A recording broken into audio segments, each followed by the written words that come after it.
to have your back. Now, so we'll get into all that. Before we get started, my friends, head over to Cast. We also still have our limited edition Rise of the Roberto Jr. This thing has been figured we'll do one run, but when this is gone, it is gone forever. So pick up your re-Rise with Roberto Jr. Halloween like crazy, like thousands of bags. So seriously, thank you guys so much. And of course, don't forget, March 5th at our Cast Brew location. It won't be open yet. We will have a live show. It's supposed to be for Super Tuesday, but I don't know what that's going to be. I guess Nikki Haley is running or whatever. But in Martinsburg, West Virginia, if you want to come hang out live, it is not a very big place. It's going to be a small, private, members-only club at our Cast Brew building. If you want to support our work and you want to get access to those tickets, you got to be a member. So go to timcast.com, click Join Us, become a member. You'll also get access to our uncensored members-only show coming up tonight on the front page of timcast.com. It is the not-so-family-friendly version of the show, so if you want to hear a lot of swearing and insults, I like swearing and insults. It's probably a lot funnier. Go to timcast.com, support our work, but also smash that like button, subscribe to this channel, share the show with your friends. Joining us tonight to talk about this and a whole lot more is Christina Ursa. Thank you so much. I'm so grateful to be here with you guys. I am Christina. I'm an independent journalist and content creator. I am currently directing and producing my first documentary on the FBI's Governor Whitmer kidnapping hoax. It's called Kidnap and Kill, an FBI Terror Plot. You can watch the trailer, support the film, and learn more about it at kmkfilm.com. Right on. Thanks for hanging out. Should be fun. We got Phil Labonte. Hello, everybody. My name is Phil Labonte. I'm the lead singer of the heavy metal band All That Remains. I'm an anti-communist and counter-revolutionary. What's up, Ian? Hey, not too much, man. I worked out earlier. I feel good. Good to hear. Yeah, I did some biceps. I did some, what are those things where you, like, are laying your front on the bench, but you're, like, pulling it up like this? That is a lat pull. God, they feel so good, man. The lats. We were watching these female SEAL team yesterday training, trying to go along the zip line and getting stuck. No. And I just kept thinking about their lat strength. Like, you need, in order to get those, to really, like, wiggle your way on a zip line, you got to have strong lats. Yeah. So that was a good exercise earlier. Yeah, good stuff. This was a members-only event. It's a 6-minute long video where Chile decided to send a female SWAT team to this competition, I guess. For the lulls. I don't know what they were thinking. no. It was rough. And you know, Luke Rutkowski posted, it's got millions of views because these women, to their credit, are dangling for, like, a couple of them are holding for like 3 minutes. A 3-minute hold on my, it's not bad, but they're stuck dangling over water, unable to move. It's pretty brutal, but yeah. So, you know. Build those lats, everyone. We got Surge, press the buttons. Yo, what's up? Ready to start when y'all are? Yeah. All right, here's the big news. Gina Carano sues Disney, Lucasfilm. Elon Musk will facilitate others joining the lawsuits. This is, it's an eventful day, I gotta say. It's Tuesday, so it's News Day here. What was that? Phil's got speakers blasting. My bad. Check this out. Actress Gina Carano filed a lawsuit against Lucasfilms and Disney with the aid of ex-owner Elon Musk. She said the actress announced her lawsuit in a Tuesday X post. After my 20 years of building a career from scratch, and during the regime of former Disney CEO Bob Chapek, Lucasfilm made this statement on Twitter, terminating me from The Mandalorian. Quote, Gina Carano is not currently employed by Lucasfilm, and there are no plans for her to be in the future. Nevertheless, social media posts denigrating people based on their cultural and religious identities are abhorrent and unacceptable. Carano wrote, citing Lucasfilm's statement. Now, here's the thing. She never said those things. Gina Carano never denigrated anybody, never insulted anybody, and she points this out in a long X post where she says, I never used aggressive language. I shared thought-provoking quotes, pictures, memes, and I occasionally used my words not with aggression, but with respect and the occasional comedy to keep the mood light. She mentioned that in one instance she said, beep, bop, boop, which is in no way, here we go, she says, so what did I do? She says, I was called a transphobe for making droid noises from Star Wars, beep, bop, boop, was obviously directed to the online bullies and did not in any way denigrate transgender people. But they did fire her. She says, a couple months ago, Elon Musk tweeted that if you had been fired from the platform, fired, I think she means for, using the platform X for exercising your right to free speech, he would like to offer these people legal representation. Quite the noble offer, but never in my wildest dreams would I have thought anyone would take on my case against Lucasfilm and Disney. Still, I did respond back, I think I qualify. And thousands of people agreed, but I didn't expect anything. To my surprise, a few months ago, I received an email from a lawyer who had been hired by X to look into my story and many others. Turns out, after sending them as much information as I could these past few months, I now believe wholeheartedly in my case and are moving forward. And continue my journey of creating and participating in storytelling, which is my utmost passion and everything I work for. It has been difficult to move forward with the lies and labels stuck on me. Backed and encouraged by the most powerful entertainment company in the world, I am grateful someone has come to my defense in such a powerful way and look forward to clearing my name. It would appear, the reporting I've seen, is that she is seeking to be recast. Let me make sure we have that. I believe that's the, perhaps not. I saw that in a Hollywood Reporter, that should she win the lawsuit, she would want to be recast on the show Mandalorian. I don't know if that is exactly what's happening here, but Elon Musk isn't stopping there.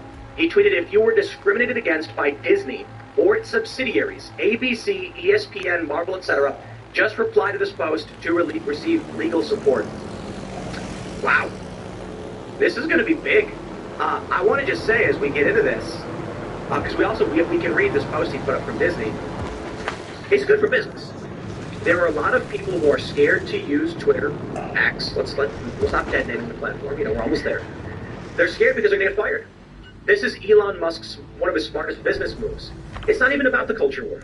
I mean, I'm sure it is, honestly. But I'm sure at the company, there are some business-minded individuals who asked Elon, why sue for people getting fired from the platform? And Elon said, look, how many people would be on the platform verified with their profile picture, paying $8 a month, if they were confident they would not be fired for speaking out? A lot of people who use the platform won't sign up out of fear. It will connect to them, and then when they express their opinions, they will lose their lives. We defend them when they get fired, and they'll feel more comfortable. We'll get more users. We'll get more paying subscribers. Not to mention, Elon Musk properly said, think of the ideological press. When we announce we're doing this, every person who opposes this anti-free speech is going to sign up to support us, because they know that money is helping to fund pushing back against cancel culture. God damn. I mean, maybe. I think that I'm starting to think that he's got a chip on his shoulder now. I mean, he is in a position where he's got the federal government, starting to really look at him, and he's getting pressure from the administration. And when the president is, making remarks about you, saying things like, we're going to look into you, that's a pretty intimidating kind of thing. So I think that there's probably a lot of personal oh, come on, hang on, let me get in. There, but let me get in. I mean, maybe he is, I don't know. You sons of bitches. What do you guys think? Yeah, I'm for it. The main thing I think is that if she wants to get her job back and get recast, that would be a very hostile work environment for her. Even if they are forced to do it legally, I don't know why she would want that. That's what recast means, someone else, right? Well, no, I don't know if it's true. He said Hollywood Reporter, Tim said that she wanted to get her old role back, be recast as a role. Yeah, I want to make sure. I'm trying to fact check that because I don't sound right. It's an interesting demand. Yes. Yeah. Hollywood Reporter, Crono brings a claim of wrongful discharge and sex discrimination. She seeks a court order that would force Lucasfilm to recast her and at least $75,000 plus punitive damages. Interesting. Yeah. It's interesting. Maybe it would be a hostile environment. She might be friends with all those Yeah, guys. and like it was the producer that she didn't even know that fired her, that no one could do, or something like that. Oh, right. Somebody made a phone call, and then they came to her, and they're probably like, Gina, we're sorry. I mean, they're telling us you're out. And she was probably fucking like, well, fire. Man, that's probably crazy. And the crazy thing about it is she's pointed out, she did not, we read this, she didn't say the things they claimed she said. The big egregious violation was when she posted, it was like an image from the Holocaust, and it said, do not be tricked into condemning your neighbors. And they were like, she's comparing Republicans to Jews in the Holocaust, which she was not. She was literally making a broad statement of the government will not being enemies with fellow people. Yep. And that's like a common Occupy leftist trope. Yep. Where the government corporations want to pit the people against each other. Yeah, I mean, not to get into the metaphysical too deeply or whatever, but this kind of points to the argument that the word has power, that just having the ability to articulate things can make things manifest in reality. What they did was they said, look, she said all these anti-Semitic things, and even though the content was not anti-Semitic, the point of it was not anti-Semitic, and there's no evidence that it was, just people saying, look, this connection to, the Holocaust means that she's insensitive, means that she's anti-Semitic, and it got enough people concerned enough where the higher ups at Disney said, okay, you've got to go. Because all the estimation is just, is this worth us defending? Is it worth us fighting for? I want to I want to just stress this point that there are journalists out there. I'll see a news headline and it'll say something like, Donald Trump, orders drone strike, blah, blah, blah. And I'll be like, wow, that's big. And then I will click the story. And in the first paragraph, it will start with, it was a dark and stormy night. Oh, God. A midsummer Tuesday. Scroll down to the end of that paragraph. Yep. And I'm the like, end of the whoa. next one. Just by the end of the third paragraph, they tell you what it's about. Exactly. And we've all experienced this. And I bring this up because I give you They the lie. lawsuit. Introduction. A short time ago, in a galaxy not so far away, done. I skip to the end of the paragraph immediately and see if it's topical.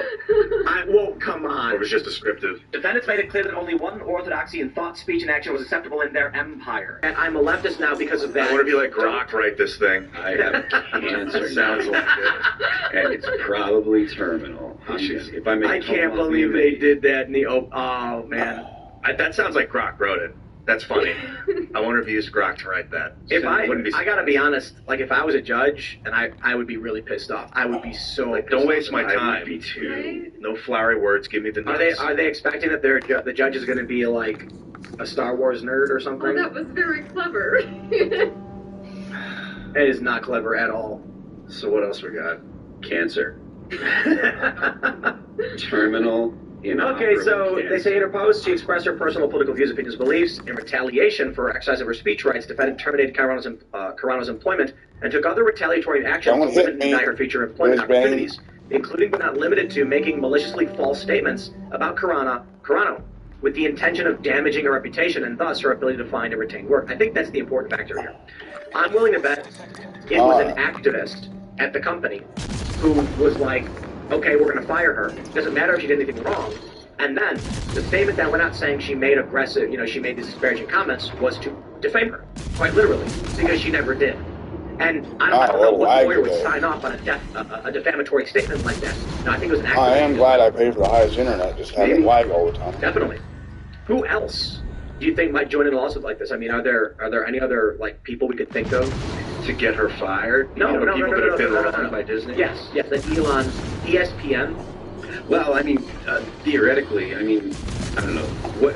Anyone that might have been on that, the series that she was supposed to be in, they're going to make her do the series. Pascal. Anybody that was supposed to be in the series, they might be able to be like, hey, I was supposed to be a grip on that series, or I was supposed to be this on that series, or they might be able to make a monetary claim. This is just, hypothetical, but otherwise, I don't know. Yeah, I don't know. I suppose you could argue that There's no way I'm in that son of a bitch's these line. secondary jobs that were cut because she was removed from the show or something. No way. I don't know. Yeah, I don't know that how it'll work out as a class action. Well, let's take a look at this tweet. We have this tweet from Elon, and he says, an anonymous source just sent me this I'm dead from if I Disney. can't get It is fucking phone. mandatory institutionalized racism and sexism. There we It is. go. Now I gotta Disney get turned back general around. entertainment content inclusion standards. Ladies and gentlemen, we got a leak from inside the house showing how Disney is racist. I'd like And to I'm give done. a shout out to Mark Cuban. This guy, his response to being exposed as a racist was to claim that he's being attacked by people who are anti-Semitic on X. And I'm just like, that's kind of, Mark, I gotta be honest, that's kind of the Kevin Spacey argument. Like, Kevin Spacey gets accused of rape, and then he's like, I'm gay. And it's like, yes, well, that may be, but you were accused of rape, so right this way to jail, sir, and then we'll have a trial. And then I guess the witnesses, like several of the witnesses or something happened, and witnesses or victims died or something like that. Oh, yeah. But I think I think he was acquitted, wasn't he? I think so. Is that All of his accusers passed away. I don't think that's true. Or maybe one that did. There were a couple, I think, that but I think he was acquitted. And so if he was that it is what it is. Like, if that's the court's fine, I don't know what else I could say. Doesn't mean I completely agree with it, but I'm not going to attack a guy who went through the system in that way. Back to Mark Cuban, who quite literally fights tooth and nail to be like, I want to hire based on race. And he's screaming it. And then people are like, dude, that's racist. And he's like, you hate Jews. It's like, okay, dude. I mean, it's not literally what he did. He just immediately started highlighting all the tweets that were anti-Semitic instead of addressing the arguments that were against them. The anti-Semitic screech is like the most annoying one right now for me. I've had friends that are like, Ian, be careful talking about Israel because people will think you're anti-Semitic. I'm like, Yeah, right. Okay. I'm still going to talk about Israel because I've been talking a lot about how it got created. I don't want to derail into this. We are not derailing into that. So Yeah. back to Disney. But We have this post from Elon Musk. Standard A on-screen representation. At least 3 of the following 5 areas need to be met to fulfill Standard A. Characters. 50% or more of regular and recurring written characters from underrepresented groups. Well, in Hollywood, that would mean white people, I think, right? 50% or more regular recurring actors come from underrepresented groups. Secondary characters. Meaningful inclusion of blah, blah, blah. You get it. Series premise. Integration of underrepresented groups in overall themes and narratives. Episodic storytelling. Ongoing meaningful integration of underrepresented groups in episodic themes. Blah, blah, blah. Standard B. Creative leadership. Are they doing this? Every single one of these say underrepresented groups. Every single one. Every single one of these. Underrepresented. Okay. They say underrepresented or is it historically underrepresented? Critical context, here we go, when evaluating whether a group, this is going to be fun, is underrepresented. It says, anyone involved in hiring decisions is prohibited from asking candidates and talent about their actual or perceived race, religion, color, orientation, sex orientation, I believe it says, gender identity, military or veteran status, age, disability, or any other legally protected categories. Well, okay, hold on.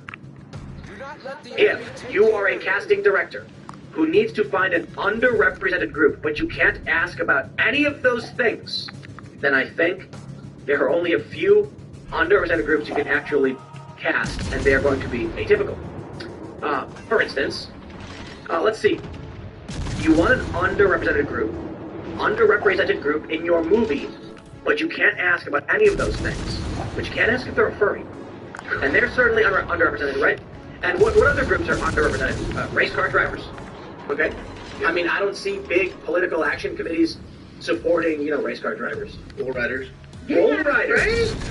So that's the way we can go. I do think it's funny to say military or veteran status. Like that. And they're like, it is funny how they're saying you have to include. Yeah, look, wow. There is clearly the desire to have more racial awareness, which makes people more racist. The reason that people had a problem with CRT, with critical race theory, that this is kind of like gone away as a topic, or as I don't want to play the guessing game. What side's he on? Topics move along, but the thing that CRT does is it produces people that have a critical racial consciousness. They see race before anything else. So the results of CRT is stuff like the DIE stuff, the diversity, inclusion, and equity stuff. That the results are you look at race first, and that all the studies that have ever been done about this, it just makes people more racist. It makes people want to divide more. It makes people see separate things. It makes people look at people as the other. It is a terrible, terrible way to look at people. It is illiberal, and it is against everything that our country is founded on, which is the idea that individual people are all treated equally, and they are to be treated equally under the law. All of this stuff flies in the face of that. DEI and all of this stuff is not the continuation of the civil rights movement. It is totally antithetical to anything. Well, that's the argument from a lot of people, and I agree, is that the Civil Rights Act created the pathway to all of this. That's an argument that could be made because technically you shouldn't have any of the stuff that applies to the private sector in the Civil Rights Act. You can't discriminate based on race or anything. Technically, that stuff shouldn't apply to the private sector. If you want to make those kind of arguments in the public sector, in the government, stuff like that, you can make an argument. But technically, as long as you have the freedom to associate, you should be able to say, I don't want to. But once the government starts getting involved in that, then that's setting the precedent that the government has the right to get involved in. I wonder the statute of limitations on this, because I don't know if it matters considering the company I work for doesn't exist anymore, but it was an ABC News joint venture, Fusion, and they discriminated against me based on my race. They had a thing called the Black and Brown Forum, where it's something that I think they still do it, and they were interviewing. Catch on fire, dude. And I was one of their like star talent reporters. And when they had the event, I wasn't made aware. I knew what was going on, and I didn't hear anything. And I was like, I'm just gonna do my thing. Like, I'm not somebody who really complains. When the event happened, they brought in like 3 of the top talent they had for the company, Fusion, and then they cast a black guy who was from New York, who was like a comedian, well known. And I'm like, look, like you can do whatever you want. It's your company. I literally don't care. I'm doing my thing. I'm getting paid. However, when all of this stuff started coming up, and I was like, because the guys who run the company were not woke. They didn't know woke. They were just like, I don't know, this is what we're told. The marketing people. But I was explicitly told by the president of the company that I look too white to be a part of that program. And I'm like, man, you had a chance to get like a mixed race Asian guy in the program. 2016. This is November 19, 2015. Fusion announced they were going to broadcast with the Iowa Brown and Black Presidential Forum. There you go.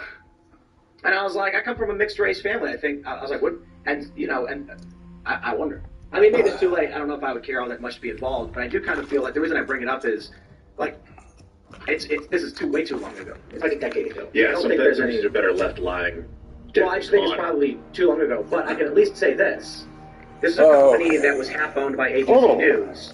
And they have been doing this for a long time. Yeah. Elon's looking for people. ABC is a subsidiary of Disney. Elon's looking for people to join in, maybe. That's what I'm saying. It's been 9 years. So, actually, it's been 8 years, because it's only been a few months after November when they did it. But at the very least, I don't think I would be involved in any way. I want to make sure it is known. I experienced this. It literally happened. The company was insanely racist and sexist. It was insane. Racist. There was one instance where the news team was going over a story about Ghost in the Shell.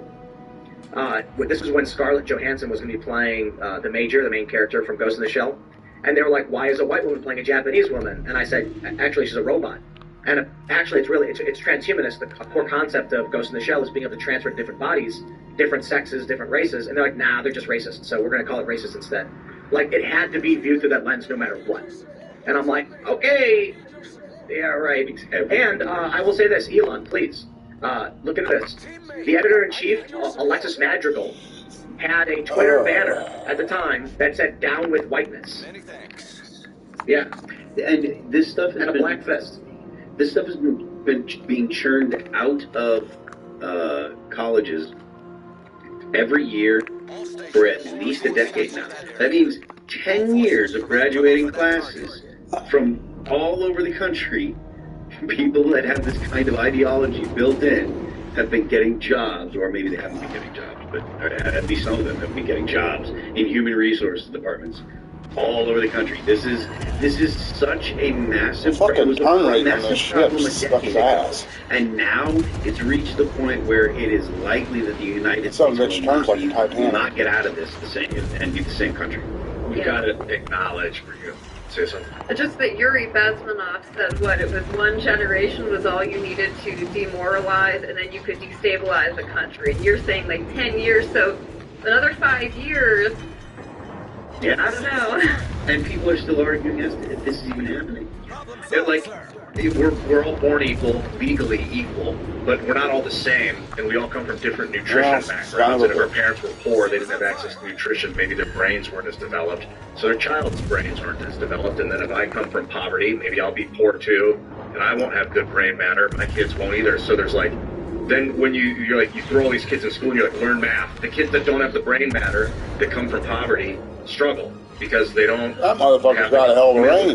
But that doesn't mean you take those kids and you shove them into CEO positions just so that you have enough color, like the same color or every color. Like, you've also got to let people flounder. Like, it's the sad nature of reality of people come from suffering. They've got to either figure it out for themselves. I mean, at least that seems to be the least worst way forward, is to let people do it on their own instead of force feed and force the system into. Boy, these guys have some hellish training. I'm totally down with like the descendants of slaves in the United States had it. Like, they come from generational poverty and lack of nutrition. Not everybody, but some of those families do. So that's a real problem. But I don't think forcing them into positions of power is the right way to solve for it. Give them money, you got to feed them.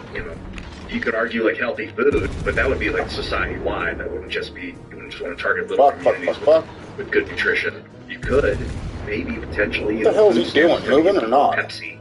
I've seen that you can buy Pepsi with food stamps. That's insane to me. I agree. There's all kinds of problems with like entitlement programs and stuff like that. But the fundamental thing that you're talking about is whether or not people have, you know, the ability to, you know, provide sustenance for themselves. And I don't know that there's a significant amount of hunger in the United States to the point where it's affecting whether or not people like develop proper. Like I get that happens in like North Korea. Look at somebody else. You get people that are so malnourished, they don't, you know, they're 2 inches shorter than people in South Korea or whatever. But I don't know. During the Great Depression. I mean, that kind of stuff you're talking about is stuff that would happen not to people born now, though, right? And now it's not that they don't have food; it's that they don't have nutrition. Like a lot of the preservatives and stuff sold in the cheap food at the stores. It actually makes them obese. Yes, which is also, that's not feeding the brain properly, in my opinion. Like it's creating another struggle. Because like I don't know if obesity is generational. Do obese parents tend to give birth to children that are prone to obesity? They don't give birth to them, but obesity is behavior-based. If you don't move enough and you don't exercise enough, then you're... Like the food that they get taught to you and their kids as well. Like if you don't have the people telling them how to cook and what they should be cooking, and then they'll probably just eat prepackaged food their entire life, and that does happen all the time. And then they raise their kids like that, and then those habits you develop at a really young age, you carry them forward with you, and then you teach your kids those bad habits unless you break that cycle. Well, I suppose, you know, you want reparations, you gotta teach people to break that cycle. And first they gotta even know what that cycle is, which requires some education. Let's jump to the big breaking news. Pete Chairwoman plans to step down. Trump is likely to back an election denier, Michael Whatley, head of North Carolina GOP, to replace her. So apparently, Trump got on the phone with her, and then people were expecting something to happen, and then like one of her, I think her chief of staff or something, you know, one of her top staff members resigned. And now the New York Times reporting she is planning to resign. I think there's actually, there's been a revolt in the Republican Party over her failure, abject failure. And this is great. This is fantastic news. We are excising the old guard, establishment neocon types, and uniparty garbage from the RNC. Did you guys know that, I believe, someone said, I heard that the Democrats have raised 3 times what the RNC has raised. Yeah, I don't know if it's 3 times, but I've heard that it's a significantly larger amount of money. Because no one's going to give that money so long as Ronna McDaniel is in his position. I hope you're right. I'm very, very happy to hear that Ronna McDaniel is out. You cannot fail as regularly as she did and expect to keep your job. And I mean, it's ridiculous that she stuck around. The fact that she made it after Trump lost in 2020, like she should have been gone then. Because in my opinion, the reason that Trump lost was because of the RNC not being prepared with actual on-the-ground stuff to compete with the Democrats the way they were clearly, ballot harvesting and stuff. And I don't care that people are going to sit there and make excuses for the Republicans. I don't care about the excuses. I don't care why you lost. You lost. You get fired for that. Get out of here. RNC reported its worst fundraising year since 2013. Wow. It's a joke. They raised $87 million, and they started 2024 with just over $8 million in cash. Now hold on. Look up Turning Point USA. Can we look up their numbers? Let me do a quick search. Yeah, how much money has she mismanaged though and squandered? Like how much money did she start out with? It was millions of dollars that she had that she did nothing with, that she completely squandered. How much has the RNC raised? Do we know? The RNC? Or are you looking for Turning Point? How much is Turning Point raised? RNC. So we can compare. 87 million. 87. That's a lot more than that's in 2020. A lot more than I think TPUSA raises. Okay. But the interesting thing is, when you look at when we were at Turning Point's M-Fest, a lot of people were saying like this is basically replacing the RNC. I mean, that's the vibe I got while I was there. It just felt like if there's going to be what you would call a Republican National Convention, that's what Turning Point feels like. And DeSantis didn't go. I like this video. That was crazy. That was real crazy. I like it. I mean, now that he's not running anymore, he's like a badass again. Yeah, it's kind of crazy. But he's got no charisma. I'm sorry. No, but I mean, like, now that he's not running for president, all of a sudden he's just like, when he said deport Ilhan Omar, I was like, oh, what? Where was this guy? Exactly. Where's he been? For reference, the DNC seems to have raised $140 million to the RNC's $87 million. That's embarrassing. That's more with Joe Biden. It says allied groups. So it might be just more than just the DNC. Dude, the RNC entered 2024 with only $8 million. That's nuts. That's insane. Holy crap, dude. That's like negligent. Like that. That's nuts, man. How much did they raise? They entered the year with $8 million in cash. And now they've got how much? 87. I don't think this article has their total rate. Okay, here we go. They raised $87.2 million in 2023, ending the year with $8 million left in the bank. Wow. The DNC raised $119 million with $21 million cash on hand.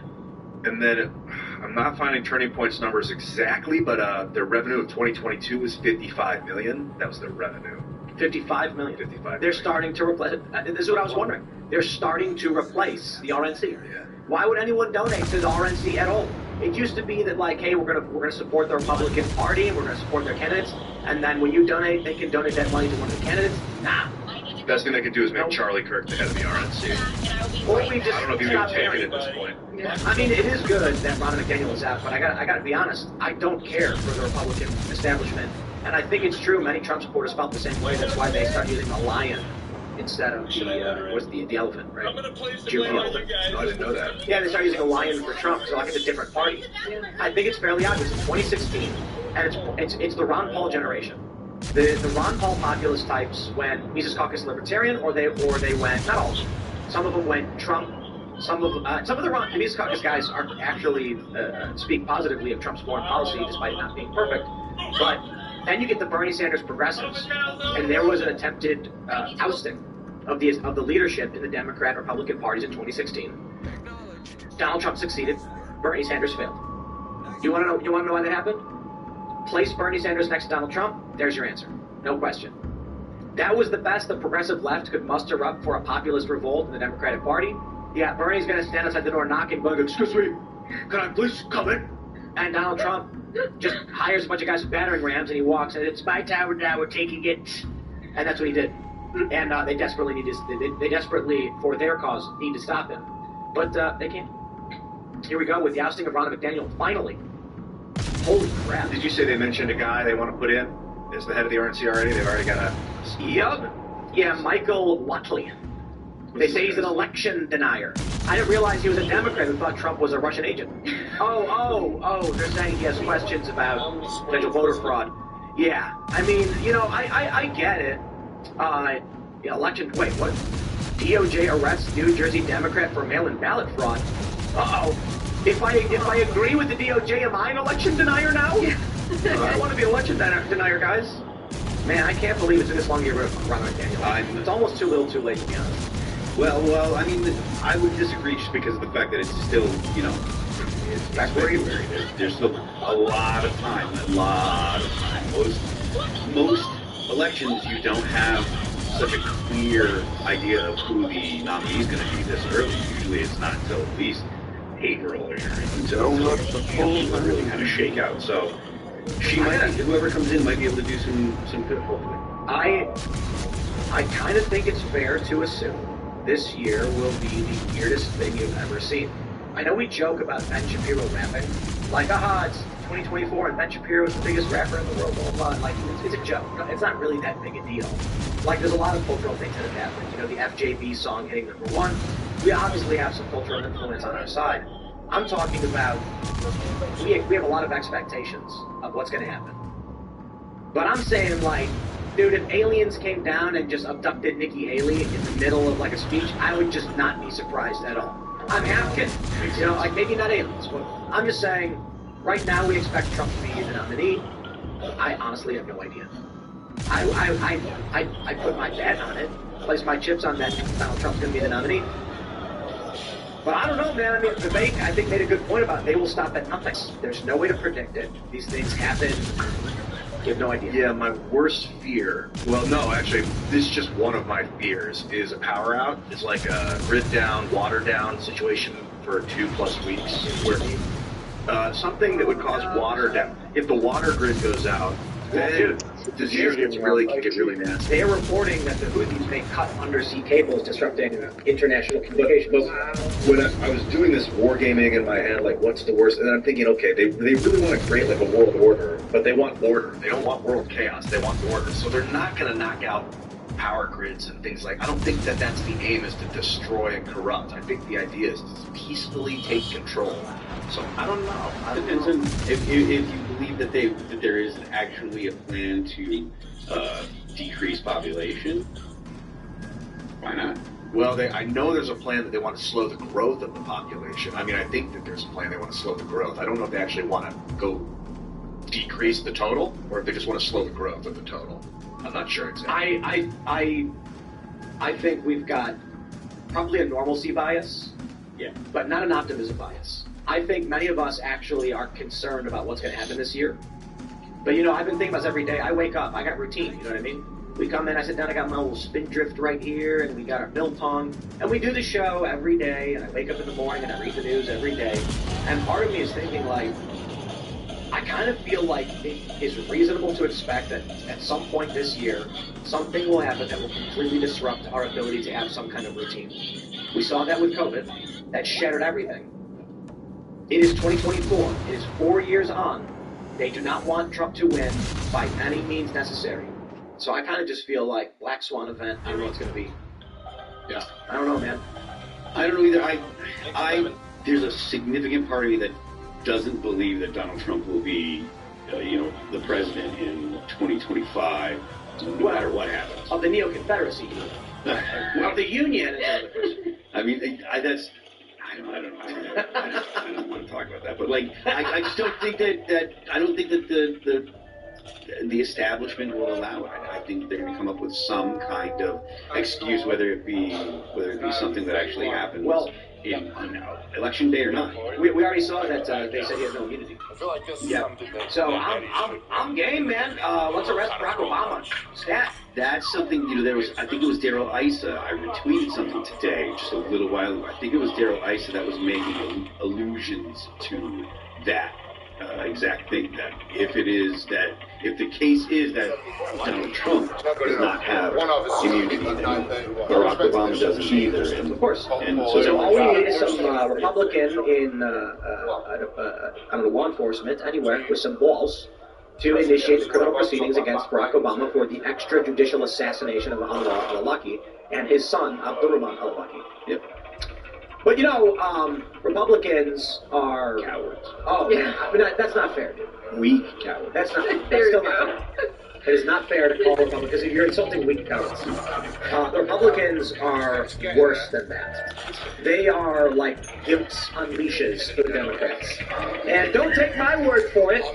We have this story from the Post-Millennial. House fails to impeach DHS Secretary Alejandro Mayorkas. 4 Republicans defected to join the Democrats in supporting. Name them. Everyone in the country is now calling it an invasion. You see Al Sharpton called it an invasion? Yes, even Democrats are saying this. Marjorie Taylor Greene said it's not over. There was a motion to recommit. They could bring up articles next week. Long retreats. That failed to impeach DHS Secretary Alejandro Mayorkas. Even when they gave the majority, when they have the majority, Republicans always fail to do more. These are Republican traitors who voted no. They should all be removed from Congress. They are essentially Democrats. Ken Buck doesn't give a damn because he's retiring. Selfish POS. Tom McClintock of California, Ken Buck of Colorado, Mike Gallagher of Wisconsin, and Blake Moore of Utah. All those guys like to be kicked in the nuts. I want to stress this right now to each and every one of you. Make it heard the best you can. If there's anything we can do on this show, I'll tell you, I am a guy who complains to a camera for a living. But if there's anything I can do, it is to tell all of you listening to make sure you tell everyone you know, never donate another penny to anything related to McClintock, Ken Buck, Gallagher, Blake Moore.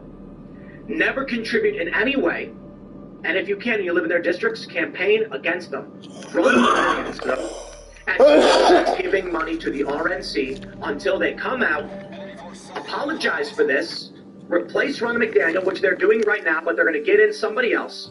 And even then, I'm not even convinced. I got to be honest. I'm not even convinced the RNC deserves a single penny, no matter who they put in place. If there's one thing we can do right now, let's make sure that when Rep McClintock gets on the phone looking for donors, they tell him to screw off. He has betrayed the American people, and they hang up on him. Come on. If you live in California's 5th District, call him and say you have betrayed us. And do everything you can to make sure these people never get reelected. Name and shame them. I like that. They should all be shamed. I think that nobody feels like they have political representation here, like Democrats or Republicans. I think on both sides, people feel like they're not represented, and the only people that are corporations. The corporate donors have representation, but regular people Corporate don't. whores. So, I'll play for you the clip here. This is, it's frustrating. But on this vote, the yeas are 214 and the nays are 216. The resolution is not adopted. Oh, somebody got, there's some backroom stuff going on there. Exactly. Yep, take a look. Wow. 4 Republicans decided to be like, let's be Democrats. I'm so over it. It doesn't surprise me the states that are from California, Colorado, Wisconsin, Utah. Even though No, that all makes sense. yeah, even though some people think that Utah is conservative, it is not. It is not nearly as conservative as Yeah, I was gonna say. Not, but you can actually search and can. I lived there for like 10 years. It's definitely not. You assholes. She's like LDS church, but it's not the case. Wow. This right here is the kind of thing that I'm say it. Fucking pissed me off. So, No, failed impeachment inquiries. no, this look. This is good that they're actually doing this. Nope. When people vote, and the Republicans get it in 2022, and they say, now that we have Congress, we're going to make some changes, and they don't. People just are, you're going to generate a massive loss of confidence in the system. Yeah. Right. People feel like they have to take things into their own hands because they feel like nobody listens to them, nobody represents them, and they do this year after year after year where they give someone a chance and they think, finally, we'll get something done for us, and it never happens, and I think it makes people very frustrated. But I almost feel like they do it on purpose, like they're paid to lose, and I feel part of it is like a humiliation ritual for us all.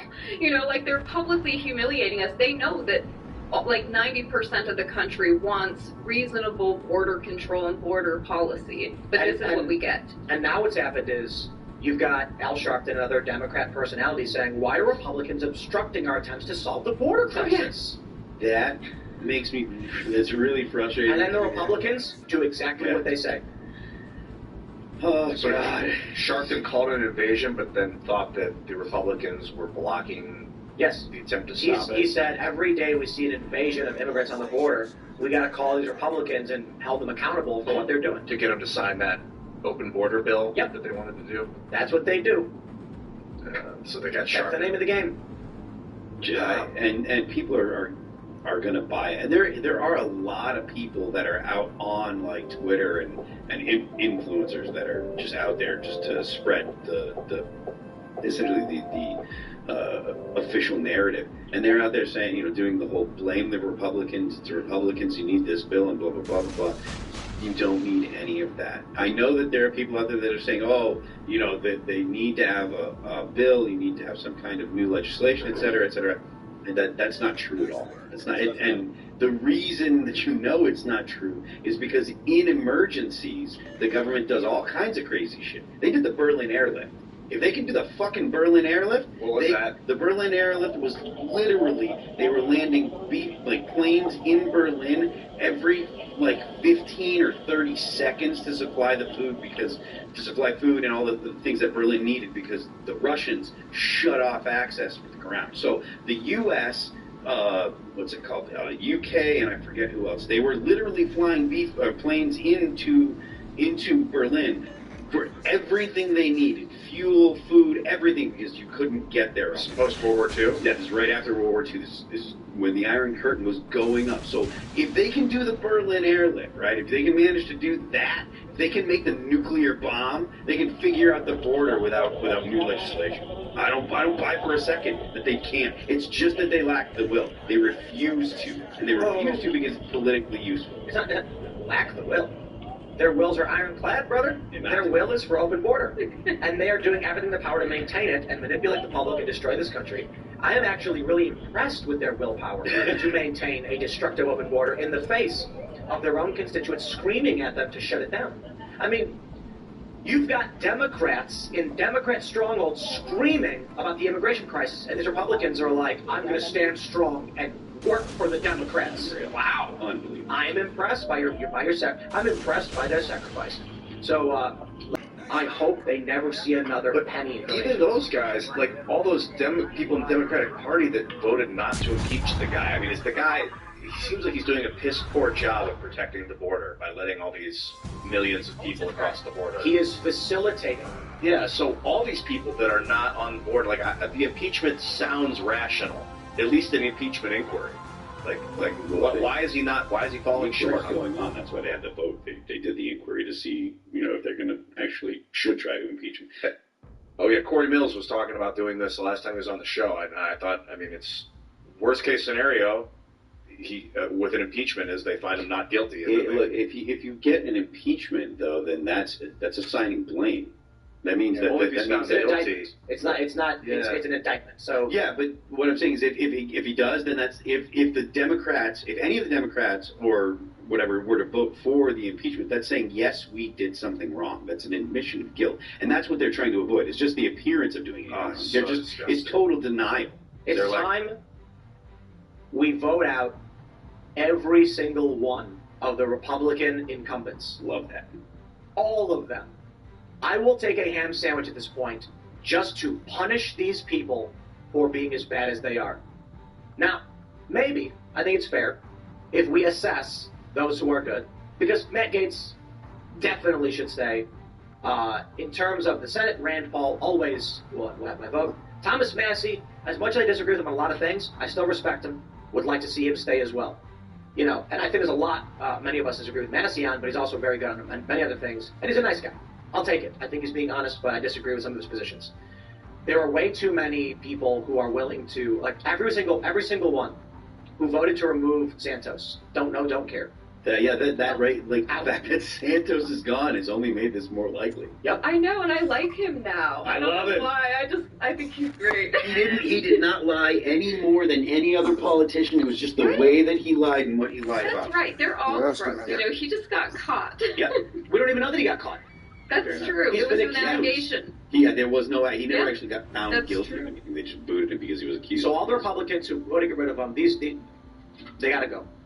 They got to be ousted. Someone else has got to move in.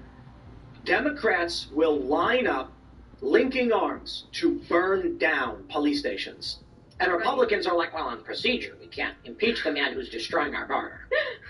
Democrats are so good at falling in line. They will tell you that a man is a woman with a straight face. All right, well, it feels like they were falling in line. Donald Trump. You can't let the thing happen. You've got to protect this guy. We've got to jump to the next big story. Donald Trump has made a very important statement pertaining to very serious issues in the United States. And that is, he wants us to drink Bud Light. Donald Trump posted the Bud Light ad was in a state of epic proportions. And for that, a very big price was paid. But Anheuser-Busch is not a woke company. But I can give you plenty that are. And building a list and might just release it for the world to see. Why not? The radical left does it viciously to well-run. Conservative companies and people, okay, I don't understand that, very nasty, but it's the way they play the game. On the other hand, Anheuser-Busch spends $700 million a year with our great farmers, employ 65,000 Americans, of which 1,500 are veterans, and is a founding corporate partner of Folds of Honor, which provides scholarships for families of fallen servicemen and women. They've raised over $30 million and given 44,000 scholarships. Anheuser-Busch is a great American brand that perhaps deserves a second chance. What do you think? Perhaps instead, we should be going after those companies that are looking to destroy America. Well, I will pause there, good Sir Donald Trump, as much as I'm looking forward to voting for you. You are a far, far from perfect candidate. Anheuser-Busch is not an American company. Thank you, and have a nice day. It's a Belgian company. It's owned by InBev. Right. And it's not an American company. And I can respect his view, and I think the reason he's doing it is Anheuser-Busch probably does give a lot of money. And so a lot of politicians are like, we need the money coming from Anheuser-Busch. And now Donald Trump has come out and said it is time to end the boycott. It's time to say the global cheeseburgers. Hand me a What's beer, tell saying me to panel? go get them, champ. All in favor of ending the Bud Light boycott. So says Donald Trump. Things you're gonna do to me So when I we get don't home. care because I don't drink. I don't want it. If I was in a situation where someone Back that handed me a asshole. beer and it was Bud Light, I would drink it. I'm not going to buy the stuff.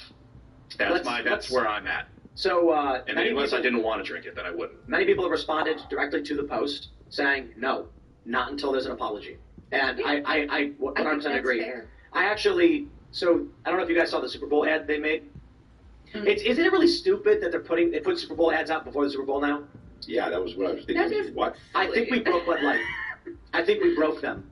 I think there's like a guy sitting in like the marketing department in his underwear smoking cigarettes with like bags under his eyes rocking back and forth. I want some cigarettes. Just refreshing the speed over and over and over. Yeah, just so basically they did this ad campaign with Miles Teller and some woman, I don't know who she is. And she's on hold and he's like dancing towards her with 2 cans of Bud Light, and then they dance together and then laugh and drink Bud Light in their living room at like 9 in the morning or something. I don't know. I don't know what time it's supposed to be in the commercial, but it's stupid anyway. They're both not at work, so I'm assuming it's maybe late. But it's cringe, and everyone made fun of them for it. A few months later, they launched the Dylan Mulvaney thing and nuked their own company.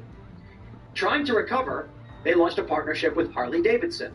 We're manly beer, we drive motorcycles, and everyone made fun of them. And then, I can't remember who it was. They got made fun of. Then they partnered with UFC, and everyone made fun of them. Sean Strickland came out, said, I'm going to fix you, and many people started saying, hey, look, it's fine. Joe Rogan was like, who cares? The beer's fine. Then they sponsored Shane Gillis. And Shane Gillis is not a woke comedian. They, I don't know what capacity they're working with him, but he got canceled for, I think he was doing like an Asian accent.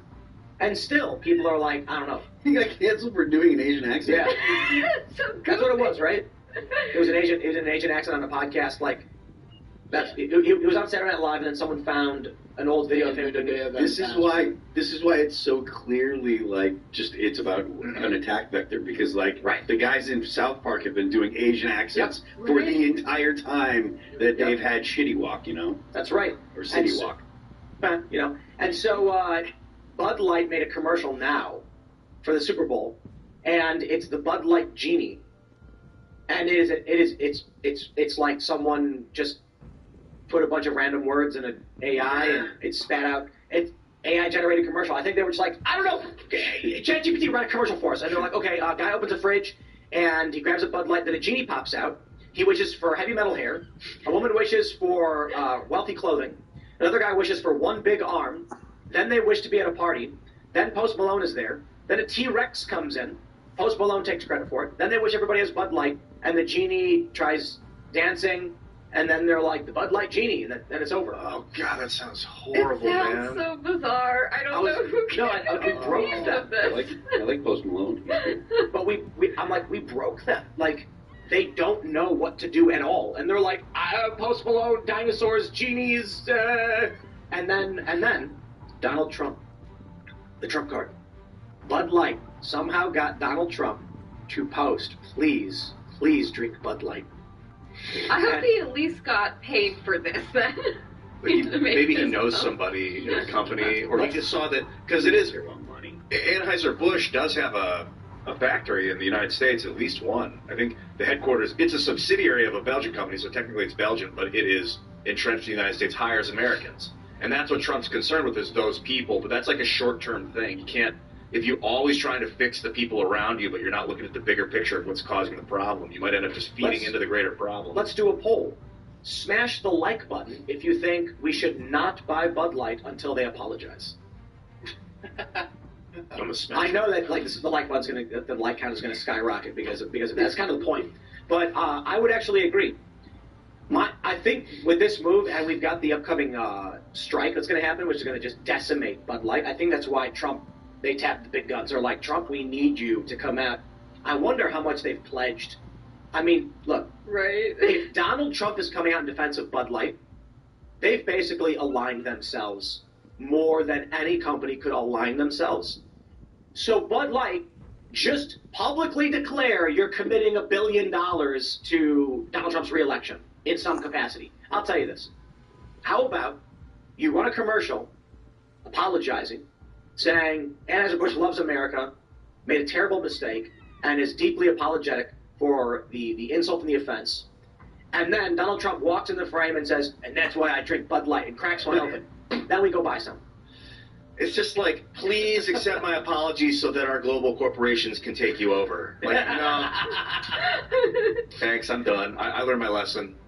It's like a bad relationship. I'm never going back. I already made my move, you know? Why doesn't Donald Trump post Donald Trump should come out and be like, everyone go buy Conservative Dad's Ultra Red. Right? Why aren't we building the parallel economy up? Yeah. That's a question I ask myself whenever people are like, why are you not voting for Donald Trump? I go to come to questions like, why is he not tapped into what's really going on? Why is he like still corporate? Why is he still playing with the big money guys? And because he's a million. Because he's a millionaire? Well, so he's a million years old. Here's a question for everybody listening. It seems like a general sentiment response to Trump is, if they apologize, that's all they have to do. Apologize. For those that drink beer, and for those that drink a lot of it, because Bud Light's not I'm basically trying to say, like, if you're going to the bar with your friends, I'm not going to go out. I wouldn't order Bud Light ever, even before the book. Yingling.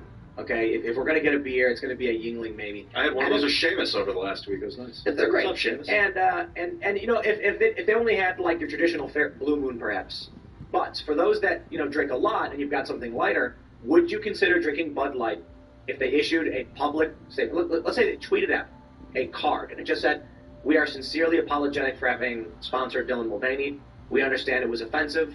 We deeply apologize to those who were offended by it, and we will absolutely work to get to bring customers back." Would that be enough for you guys? 1 in the chat if yes. 2 if you will never drink Bud Light no matter what. Well, I'll answer that. No, I would not. They want their young drinkers. They want to get their young drinkers. They want to get those young people hooked on their drinks, their alcohol drinks. I'm not into it. But like apologizing for having done that. Not good enough? I'd be like the Nazis apologized to get you on their team before World War II was over. I don't think we can compare Bud Light sponsoring Dylan Mulvaney. Hey, Thomas Jefferson said that central banks are more dangerous than standing armies, and a lot of this stuff is a mixed bag. We got both of those. Okay. Looks like people it's a mix between 1s and 2s. Some people are saying they're never going to drink it again. 2 is never going to drink it again, right? Yeah. Yeah, there's oh, they said wow, it's 2. Everyone's just basically saying no, never again. Yeah, a lot of 2s. Wow. Even with an apology, it's no good. Yeah, but the chat here on YouTube, it is definitely it's got a negative bent on it. Yeah, we're influencing it in real time. It's got negative bent on it. They generally are kind of like no people. What did Luke say? Did you say Luke? Luke said he wasn't going to do it. Okay, hold on. What if they apologize with a video from James Lindsay, which opens with him saying, him standing next to the CEO of InBev, apologizing for having sponsored Dylan Mulvaney explicitly, saying they truly did not understand the nature of gender ideology and these far-left fringe policies and how they were affecting the business. Now that they see how wrong it was, they would like to give the next 20 minutes of their airtime to James Lindsay to explain the problem of Marxism, cultural Marxism, far-left gender ideology, and racial ideologies in our schools, in our universities, in our politics. Take it away, James. Would you then buy a Bud Light? For the Super Bowl? Yeah. I There we would, go. because I know James Lindsay would be like a complete jerk. Like, what is the opposite of what you could do? Probably that. James Lindsay giving a lecture like a on the man. problems of these woke ideas. It would be the opposite. It'd be like a real woman giving a the opposite. Actual vagina haver. Just like a crusty woman being like, we're so sorry. Big hooters. Actually. Big hooters that had sex with real man before. Very different. Normally, my victory condition is if they sell the company. If they were to sell the Anheuser-Busch back to an American owner, then I'd consider buying from their company again. But what you're saying, like if they did do that with James Lindsay, and let's they go. did like a campaign to educate people, I'd be open to that. Is InBev owned? Is it traded on the stock market? AB InBev? Yeah. I think it's a public. If it's public. traded on the stock market, it's not really an American or foreign company. I mean, the owners are whoever owns the stock, you know? Yeah. Their headquarters is in Belgium. But Yeah, I mean, they sell that. They sell things all over the world. They stop being like nowadays. It is really true that there are transnational companies that actually transcend nation. And like Japanese car producers are a huge example of that. Like Toyota, etc. All those companies, most of them are made Happy in the US. Texas Tuesday for those who celebrate. Yeah. Let's jump to the story from SCNR.com. Tucker Carlson confirms interview with Vladimir Putin. It's our job, our duty is to inform people. And apparently he now wants to interview Zelensky as well. A lot of speculation because Tucker Carlson was seen flying to Moscow. And, of course, everybody thought this is going to be the Putin interview. Apparently he was advised by the U.S. government not to do it. But, ladies and gentlemen, I look at this stuff and I'm like, the machine is failing. That's just it. They can't stop Tucker. They tried to stop him. But the internet has given people an opportunity to build up their own platforms with their own voices and allow us I can't to hit this actually guy and I'm aiming high. end war. Huh, Because that's I think odd. when people hear what Putin has to say, if Tucker Carlson does this Wow. right, he can do it wrong. If he does it right, I I am think it actually aiming helps so much simmer higher down and I can't tensions hit that it. are pushing us towards a World War III scenario. I like it. Yeah, hopefully. My concern is that if Tucker doesn't ask hard questions, it will be viewed as a puppies. Yeah. Fuck. And people are going to make that Gotta pay argument attention. regardless. Yeah, the Russia. But there are there's an God American damn it. journalist detained in Russia. Currently. Yeah. Yeah, do we know his name? Is it Evan. Evan? Right. Let me get his I name. can't remember I'm gonna go that behind about it. that. But I do remember Gonzalo Lira, who was in Ukraine. Evan Gershkovich, Wall Street Journal reporter. Wall Street Journal may be not necessarily like populist right, but they're not far left. And so they've got a Why am I reporter going so fucking currently slow? detained in Russia.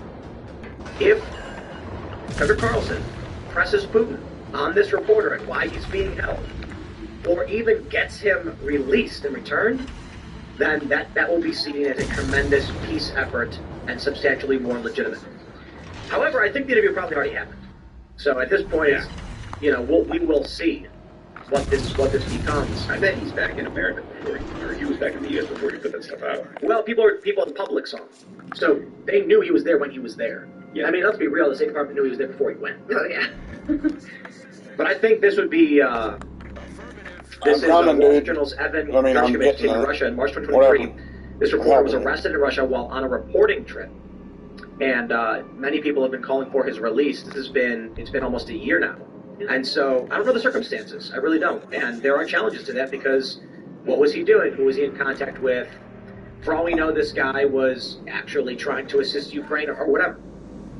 But if Tucker presses him on issues like this, it'll be seen as more than just commentary.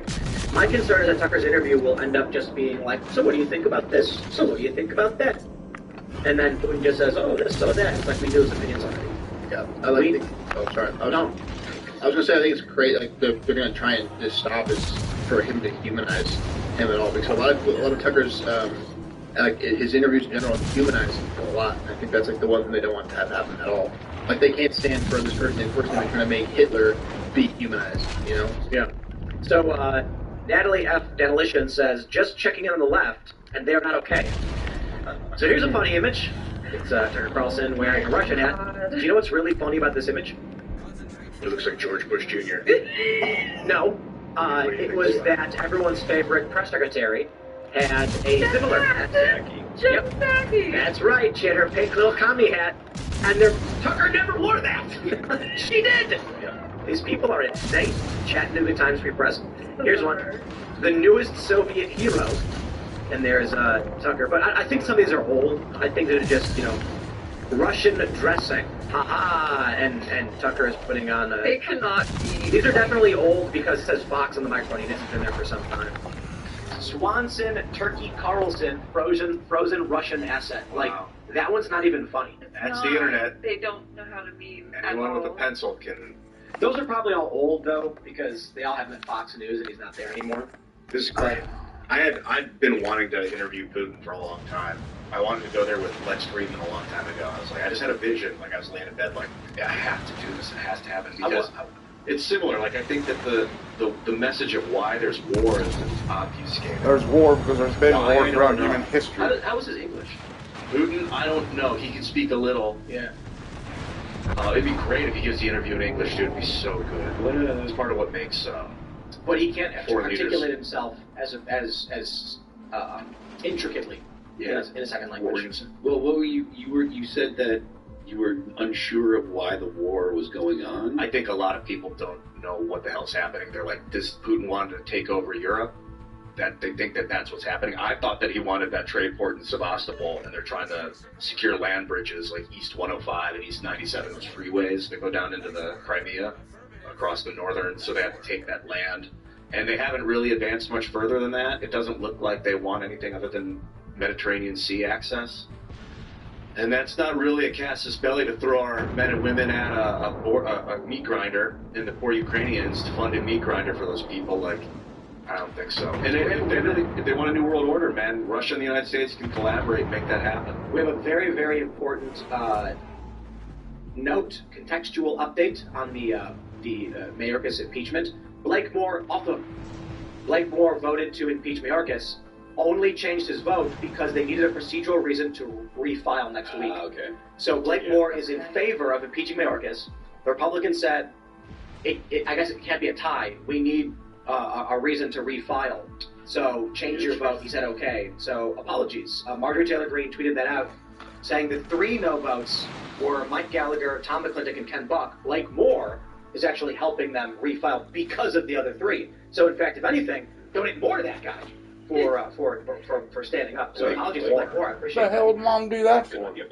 Yeah. Anyway, what'd she do that for? Carlson cited numerous interviews the corporate press has held with Ukrainian President Volodymyr Zelensky, describing them as fawning pep sessions, specifically designed to amplify Zelensky's demand that the U.S.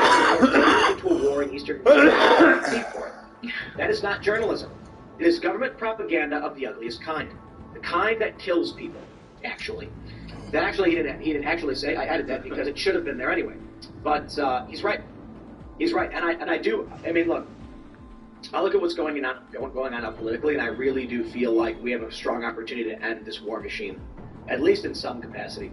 Trump's far from perfect, but shout out to Dave Smith when he came on the show, and even he was like, Trump was way better than these other presidents on foreign policy, and we like those things. Like, it's not, and we don't like what he did. We like the things he didn't do that every other president did. And I'm like, we're winning the libertarians. We're getting some of them, and that's good enough. Now with moves like this, they cannot silence us. I don't want to go to war. Vladimir Putin invading Ukraine has nothing to do with me or you or anyone in the United States. It's garbage nonsense. And that's it. Mm-hmm. We don't care about any of these other conflicts around the world. Some country invades some other country, and what do we say? Nothing. But when the U.S. is trying to invade and do these things, did you hear what Chuck Schumer said the other day? When he was saying that, like, we may be at war in Eastern Europe. He said, if we lose this war. And I said, excuse me? We lose this war? I didn't realize you thought we were in it. I mean, I've been saying it's us. Many of those who aren't stupid knew it was us. But now you have the gall to publicly state we are fighting this war. Chuck Schumer just said on TV that U.S. said war with Russia. Well, that's insane. Bulldoze DC. And the war machine, I like the sound of that, except my concern is liberal economic order has the war machine. It's the military-industrial complex, Boeing, Lockheed, these big contracting company corporations. If it transitions to a new world order that's like more of a corporate governance, are they going to own the war machine then? Is it going to be corporations that own Lockheed and Boeing? Instead of them being subservient to the American government. They're already owned by corporations. Yeah, they're fascistly tied in with the U.S. government. But are they going to disperse the span with the U.S. government and then go to some corporate fascist collusion, and then it'll be governed from Switzerland, and we'll just become global serfs to this corporate monster? I'm not sure what you're talking about. The new world order. They want to corporatize governance. I understand that, but I'm not understanding the actual structure you're talking about. My concern is that right now the American government is sort of in control of the war machine, or the war machine's in control of the American government, but they have a collusive state of being, and we're benefiting from that as Americans in a way, in a big, big, big way. A lot of other people are suffering tremendously as a result. So if they transition that, and it's no longer the American government that is tied up with this war machine, would it then just be corporations that are totally in control, no free speech I think anywhere? they want it to be a lot more like China. Yeah. So then, if that's the case, I'd rather not shut down the liberal economic order. I mean, maybe I know the world wants that, and I don't like 700 American military bases all over Earth and bombing trade routes and waterways and to keep American steel flowing. But like, I see two paths. I see technocratic fascism or like militaristic fascism. I don't know if there's a third way. I'd like to see it. That's my problem. You don't see a third way either? Like, it'd be decentralized governance of some sort? No. There's no perfect system. Yeah. There's just... look, communism works perfectly. And this is a fact that it's time everyone recognized. It works perfectly after you kill anyone who dare oppose you. That's the issue. When everyone is ideologically homogenized, your system works because everyone expects what they get. If you're starving to death, that's the world we live in. Like Harry Tubman said, I freed many slaves, I would have freed many more if only they knew they were slaves. So, whatever system you have, if you eliminate dissent, the system operates. Is it the best system? Well, it depends what your definition of best is. So if you look at parliamentary governance, democratic, constitutional republics or whatever, I think what we have in the United States is the best we can come up with, but you will still get power coalescing, which leads to corruption that needs to be accounted for and held accountable.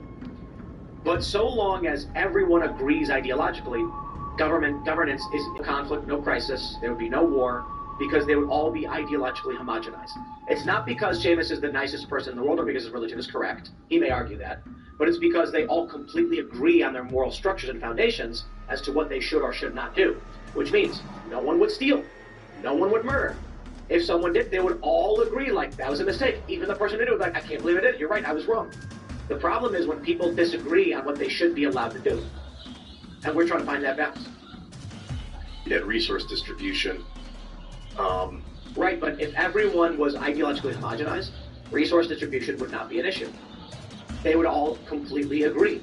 Someone would say, well, we need food in this city. Unfortunately, the only food available is by those people, and they've grown it themselves, and they're going to keep it. Understood, it's theirs. That's it. The issue is, there are people who believe, I should be allowed to steal from you because I'm more important than you. And then there's a guy who says, I grew this food, it's mine, you can't take it from me, I will defend it by force because I don't want to die. Yeah, there's the people of, like, kindness and compassion are the basis of reality, and then there's the people that are like, might makes right. And those are the people that tend to run very things. envious. Now, to be fair, what I'm saying only works with a moral foundation. If there are people with no morals, they could all completely agree it's my right to take it. And you could think about chaos, war, famine, murder. I'm talking about, I think it's fair to say, like, Christianity, if people followed those tenets, the way, like, and again, check the Seamus Cogman, the way he does, faithfully executing these beliefs and these good morals, then there'd be world peace. At least for a time, until people start to develop counter morals and then fight. Sure, it's entirely possible that you know what, I'm going to say this: it is completely factual. For a time, is the correct response. The United States was a Christian nation. It had some bad things in it. Worked towards improving. Was very tolerant of evil. Let the Marxists come into their institutions, and now Christianity is being purged. Yeah, that's true. What do you guys think is, like, the best or, like, the least? What's the off-ramp, Bill? What's the best path forward? Because if we don't want the liberal economic order anymore. Why? Because it's the military bases all over Earth are suppressing and annihilating our neighbors and causing massive hatred and blowback towards American citizens. I reject the idea that the liberal economic order needs military bases all over the world. I think that the military bases all over the world are mostly there to deter the expansion of nuclear weapons. And I think that whether or not you think that's the right thing to do or not, that's what I believe the military bases are all over the world for. It was the U.S. saying, look, we'll put a military base in your country. That way, if anyone invades your country, they risk harming the United States, and we have nuclear weapons, so that means you don't need nuclear weapons. That's the whole post-World War II world order is that order. There was the Warsaw Pact, which was the Russians, and then there was the United States and NATO. And the U.S. was like, look, we don't want to have every country in NATO to have their own nuclear arsenal, so we will put nuclear weapons in these countries that are likely to be overrun in Europe should the Russians decide that or should the Warsaw Pact decide that they're going to run tanks over Poland. And it prevented World War III. Massive stability, relative stability on Earth, of nations. What's that? It seems to have prevented World War III as we know total war. Prevented a nuclear exchange when the Soviet Union existed. Maybe it's better that we don't create a new world order, that we just keep the liberal economic order and tell people, get used to the American military bases. But if there's a Russian military base in Florida, I'd be pretty nervous. Well, we literally just said that the military bases don't have anything to do with the liberal economic order. I don't know about that. The military bases have to do with the fact that we don't want nuclear proliferation. But it's also and buy our oil in U.S. dollars, by the way, if you want this deal as well. Not necessarily.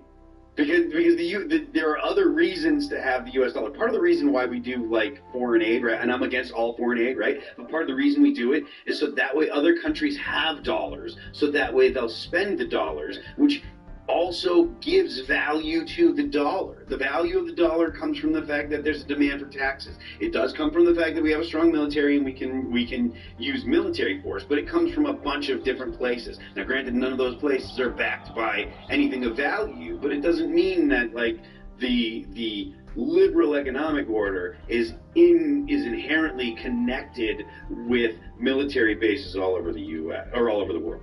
Have you guys seen The Line?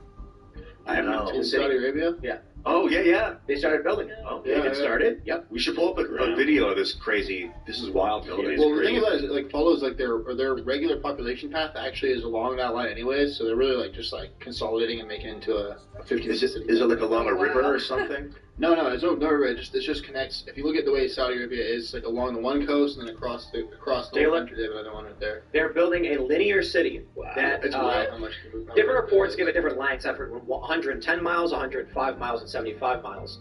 But the idea is it's a 500 meter tall, 75 to 100 mile long skyscraper that will have, I believe, underground transit that shoots back and forth and can get to from end to end in 20 minutes.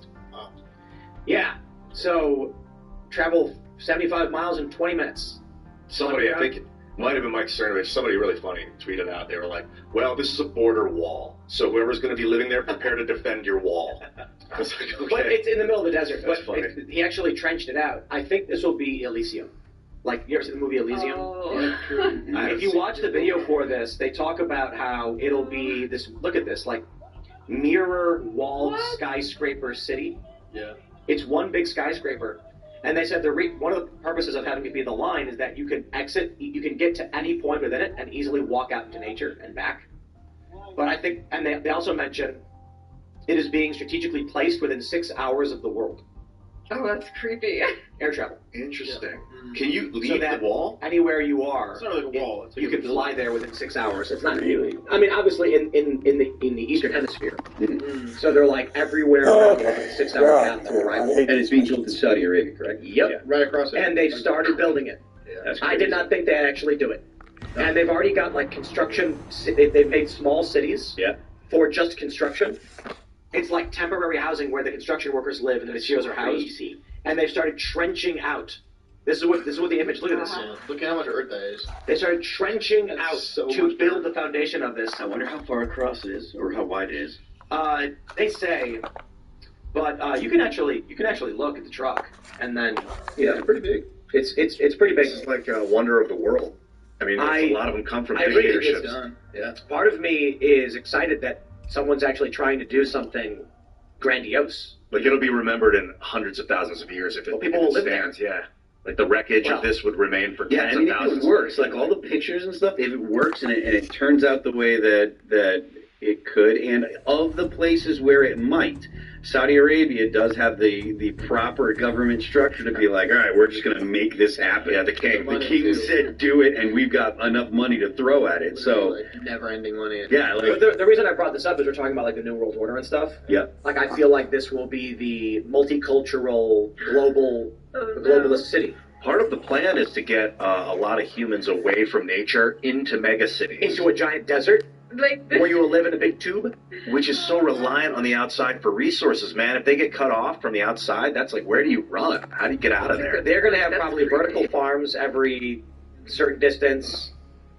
And then you can exit. But it doesn't matter. It's you know, based on what they were saying about the fact they're building it, I would be surprised if in 100 years it's where all of like the powerful global elites live. The politician for your country won't live in your country. He'll live in the line. He'll have a massive, you know, penthouse suite up there. There was a thing in Sim City called the Arcology. I used to play those games a lot, Sim City 2000 or something, where there's like just a standalone ecosystem, kind of like Biodome. I thought they were so awesome. Because you can build them on Mars, you can build them underground, you can build them on the moon. Like, Dude, you got to move and do something. But then now the threat of like, they get cut off from the outside. If I hit the gas and then you start to move when I try to get around you to turn them, I'll be pissed. Didn't go so well for the guys in the Biodome, I don't think. They just smoked a lot of weed or something. I don't remember. No, that was Pauly Shore. They weren't supposed to be in it. They got lost. Oh, they snuck into the Biodome? There was a party or something, and they went in, and I think they're trying to go to the bathroom. Oh, they started building this a year and a half ago. Did right. they really? Wow, yeah, November. What about But like the actual trenching, I assumed it would just fizzle out. Huh. Is you neon dick. supposed to be I the knew record? it. This is neon? Yeah, I'm pretty sure Oh, that's the name of okay. it. Alright, How do you so spell this that? is part of it. Yeah.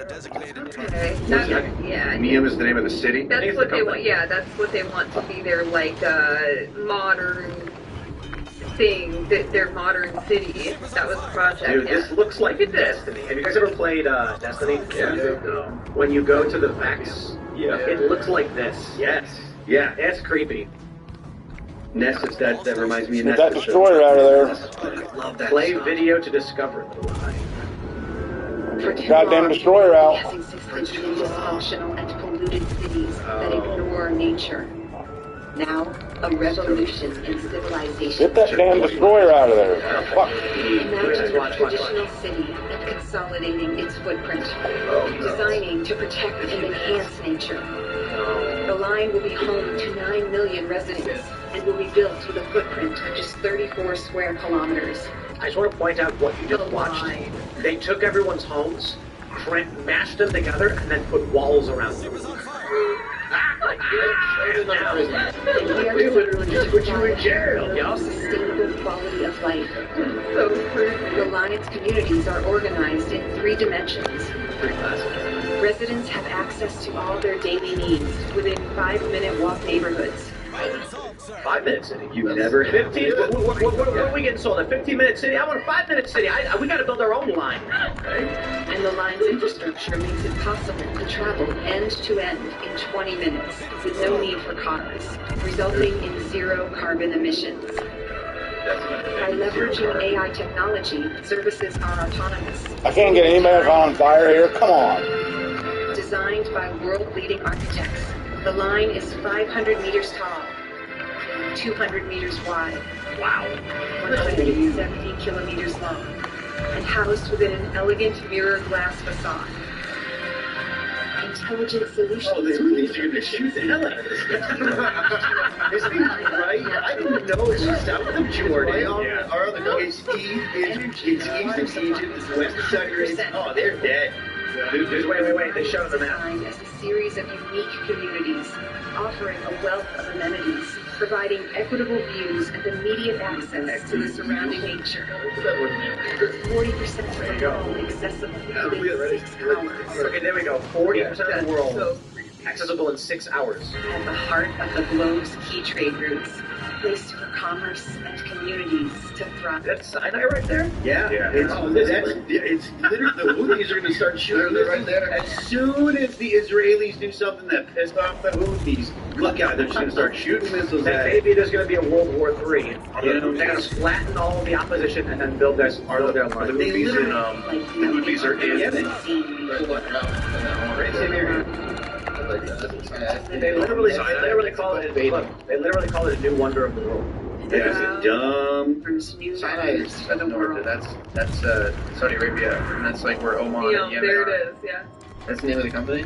If you look at how the wall's built right up to the Gulf of Aqaba, is that what it's called? Gulf of Aqaba, yeah. It looks like a border wall. Like it looks like they're trying to defend the Gulf of Aqaba with this thing. Things south and Egypt. I gotta be honest.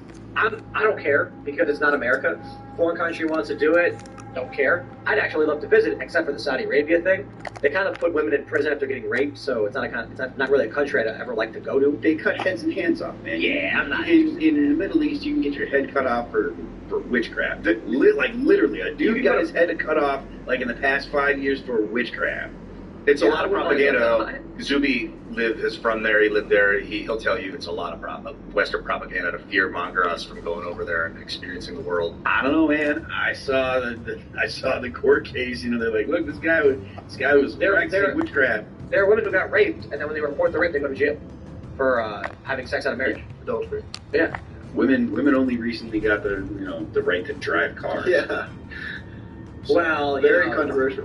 I mean, that was a big mistake. Women need to be driving. 2 steps forward, 1 step back. 2 steps forward, 1 step. But maybe it becomes the multicultural Mecca. It's actually fairly close to Medina. Yeah, it is. I mean, to me, look, man, that is just begging for some pissed off radical who want to just fly something into it. Yeah. Drones, airplanes, But you gotta admit, rockets, whatever. it'd be cool to go shopping.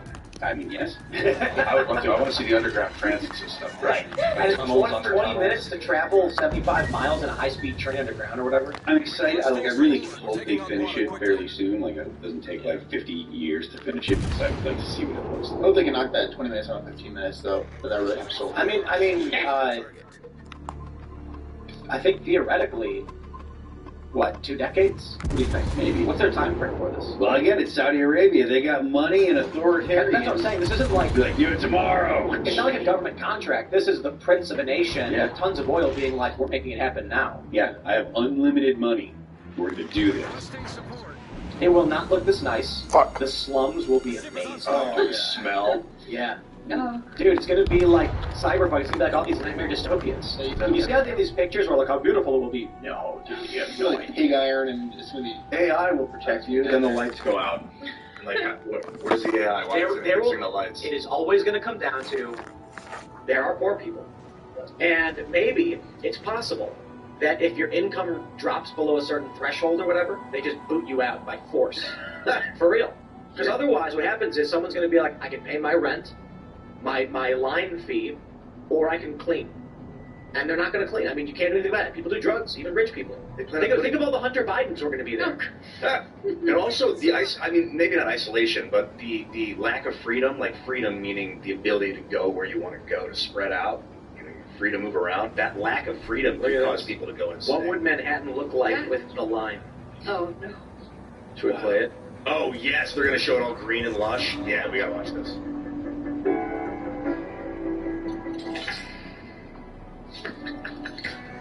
Reimagining New York. See that? Okay, I'm sorry, that's hell. So creepy. This doesn't make any sense. Cramming 2.5 million people in Manhattan to a single line, Why would you do that? and then we're putting a wall around it. progress. They would do that because they believe they can control your carbon. The idea is getting rid of streets Yeah. compresses everything. It would be nice to get rid of streets. Just have tunnels. If it worked. I don't want to live in a prison, though. It wouldn't. Like, if you could just walk down some stairs and shoot to your destination. Now, hold on. And it was all grass. What if- You ever look both ways when you leave your house, just grass and fruit and shit. And there's no prisons. They just kick you out. Yeah, They say, you're convicted. They walk out, open the door, be like, Let have fun. the bears take care Into of the it. desert. I've never been to the desert before. Don't throw me out there. Well, in New York, Yeah, in New York, you just let the bears take future care of urban living. This is it. When I'm studying Agenda 2030, they talk about mega cities. It's really a fascinating concept, but that the humans have done so much damage to nature, they want to kind of get them away and let things rewild on So their own. the presupposition in that statement is that humans actually have damaged nature, and I reject that entirely. Like the idea that humans have damaged, that you can damage nature. Like I don't think that you can damage nature. Like what is nature? Nature is like the naturally occurring world. What is damaging it? Changing it? I don't believe like the impulse that comes from like environmentalists that any human impact is negative and damaging. Like, guys, I don't buy it. It's only $200 million. It's basically one Ukraine. I will write a check. It's Oh yeah, for the cost of Ukraine, national defense. One country, you can get one weird long-line city. If I was in Congress, I'd be like, I would like to divert all future funding from Ukraine into building a line, a U.S. We'll do it in the middle of the country. We'll create tons of American jobs. So we're going to build the biggest straw, and I don't know. I'm trying to find out when they think it's going to be done. Yeah, me too. They say by March 2023, more than 4,500 piles had been driven into Module 43. 60 piles per day. Piling shifted to 45, 46, 47. So, I mean, it's coming. Yeah. I thought it was fake, but what's the timeline for this thing? 2030. No. Wait. But it will boost their GDP by 2030. What, just the work? It's like a work program. Oh, okay. And I wouldn't be surprised if they open part of it early, when like the first, right, 20% of it's been built. It's kind of like the Death Star, like it's fully operational live. Yeah, but I imagine they would want to be like, look, it's working. The concept works. There's the 5-minute cities. People are living here, and they're happy, and blah blah blah. So I imagine that they'll probably want it to be open at ASAP. I'd love to visit this place. Just the concept of centralizing humanity is It will be the densest city on Earth. Yeah. 260,000 people per square kilometer. No, thank Manila, you. the world's most densely populated city, is 44,000. Smells like it. I don't think so. With walls around it. It's a walled city. It's the densest city on Earth, and it's walled. I mean, you used to need walls when there were siege cannons and stuff, but now they have air power. Walls don't really do as much. It's part of their Vision 2030 project. Oh, wow. Agenda 2030. I wonder what's going to happen in the next few years as we get close to 2030. I think what's going to happen is within the next 16 years, we're going to have an American president tell us to do this Manhattan Wall. They're going to start pushing this concept. So, as the 2045, they say total completion. But it's. I think Ian's right. They're going to roll out modules of it. So, like when Module 1 opens, they'll probably start bringing in. They have to do it. They can't build the whole thing and then bring in 9 million people. So there will be people who have already lived there for probably 5 or 10 years when the final, construction is done. Mm-hmm. And then there will be some big crazy party. Yeah, I'd love to go there. Yeah, so what are we looking at? We're looking at 21 years. 21 years until it's done? I won't even be retired by then, so. Perfect. Nice. Yeah, exactly. All right, we're going to go to Super Chats. If you haven't already, would you kindly smash that like button, subscribe to the channel, share the show with your friends. Head over to timcast.com, click join us to become a member and support our work directly. You'll also get access to our members-only uncensored show coming up at 10 p.m. on this channel. But more importantly, my friends, you will also get to get tickets to our upcoming live event in Martinsburg, West Virginia at the Cast Brew location. Cast Brew is not open yet. Won't be open for some time. Second floor, however, is a private club for members. So if you're a member and you want to hang out at our private club, you got to sign up. And then when the tickets become available, you can buy them. And then we're working out how we're handling the actual private club in Martinsburg, because it will be, like, if you're a Timcast member, you'll have access, but it's probably going to be a tiered thing where, I don't know what it might be. It might be $100 a month for, what's first come, first serve access. So basically our view of it was to compete with the high-end clubs they do in places like New York, where they're $50,000 a year, and this one would be like $100 a month, which basically covers the cost of food, which will be, food and drinks are available. Certain, better foods that might, higher-end dinners and stuff, you might actually have to pay for, but it would pay for the security staff, the doors. And then there would be events where any member could buy a ticket to. We're not completely sure how it's going to operate yet, but as a member, when we put up the ticket sales, which will be maybe in a couple weeks, that will be for the event. We're probably only going to have 50 tickets, so you're definitely going to want to be a member so that you can see right when they come up, and you can buy them. But let's read some Super Chats for now. Smash that like button, and Richard Brodowski says, not first. You are, in fact, first. Nice job, Christopher Lambert says, cheating my way to first. Unfortunately, you were second. Unfortunately. Corey Anderson says, down goes Rana, down goes Rana. Yeah. Absolutely. Kale says, hey Tim, I made a cold brew using Rise with Roberto Jr. and enjoyed it so much I threw it on the menu at Chronic Golf Plus Games on Hilton Head in South Carolina. We're proud to be found on Public Square, our big Timcast fans. Well, boy, do I have news for you. Wholesale pricing, I believe, is rolling out. I don't know if it's available now.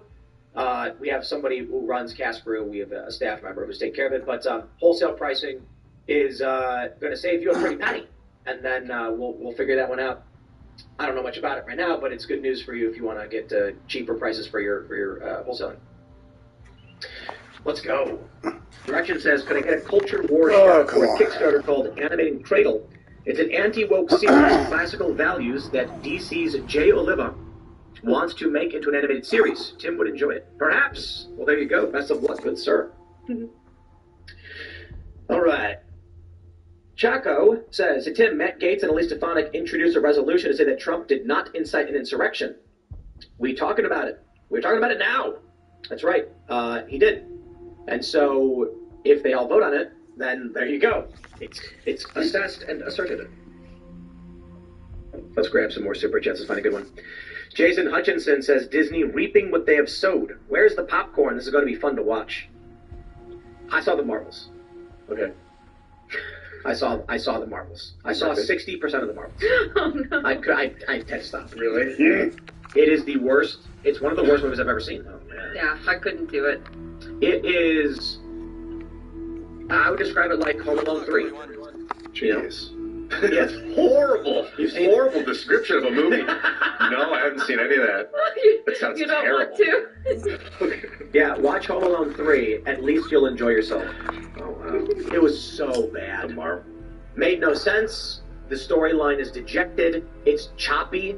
They just crammed a bunch of garbage together and said, we fulfilled our contractual obligations. Have a nice day. Really, really dumb. Yep. Very dumb. So sad. But good luck, Disney. Kieran the Meat Man says, hey, Tim, please shout out Biltong Baron on Public Square. There's also a Timcast exclusive discount in the Discord. Give me your money so I can advertise more on Public Square. Sounds great. We love Public Square. And shout out to Beaver Fleming. I made a comment on the show about I saw someone at Nitro Circus sponsored by Public Square, and I did not realize it was Beaver. He's an amazing skateboarder, does backflips and all this other great stuff, and he is sponsored by Public Square. That is like the coolest thing ever. Shout out to Public Square and Beaver Fleming. Awesome. I'm so glad to see Public Square sponsoring, getting involved in the cultural stuff. Massive.